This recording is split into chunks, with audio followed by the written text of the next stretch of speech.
Well, I think, first of all, it's great that he actually came. Let's not forget, he didn't have to come. It was voluntary for him to show up.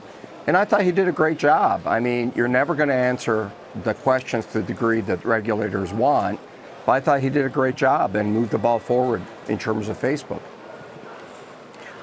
Robert, what do you think of this general prevailing sentiment that's anti-big tech right now? I mean, surely it is rooted in some massive mistakes that the industry has made, both in how data is treated, how that's explained to consumers. But there was all this hubbub about getting him to actually testify in Europe.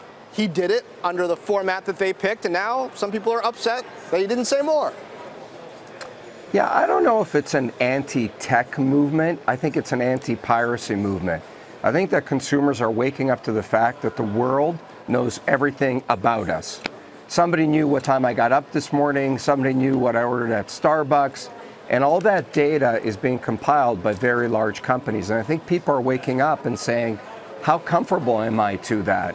But I have to tell you, I think consumers aren't really going to care long term.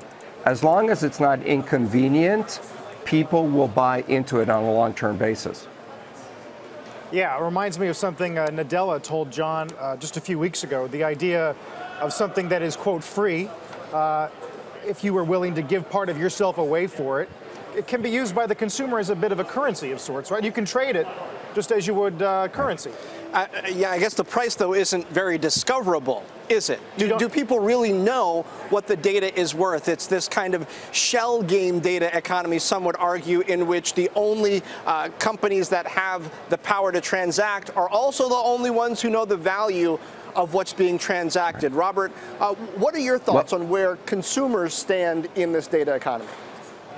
Yeah, I think free is a very compelling proposition for most consumers. If I can pay for it and be more secure, or it can be free to me, I think most consumers will go with free.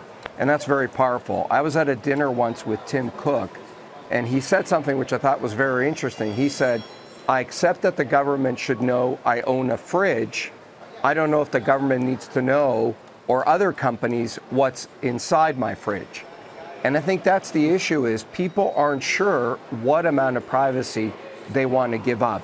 I don't see the model for Facebook or Google changing anytime soon. And I think consumers will be okay with it, but the government is the one that's going to make us feel better.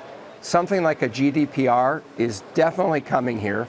I mean, you look at Mark, even he is for it because he's a smart guy and he knows it's inevitable. Hey there, thanks for checking out CNBC on YouTube. Be sure to subscribe to stay up to date on all of the day's biggest stories. You can also click on any of the videos around me to watch the latest from CNBC. Thanks for watching.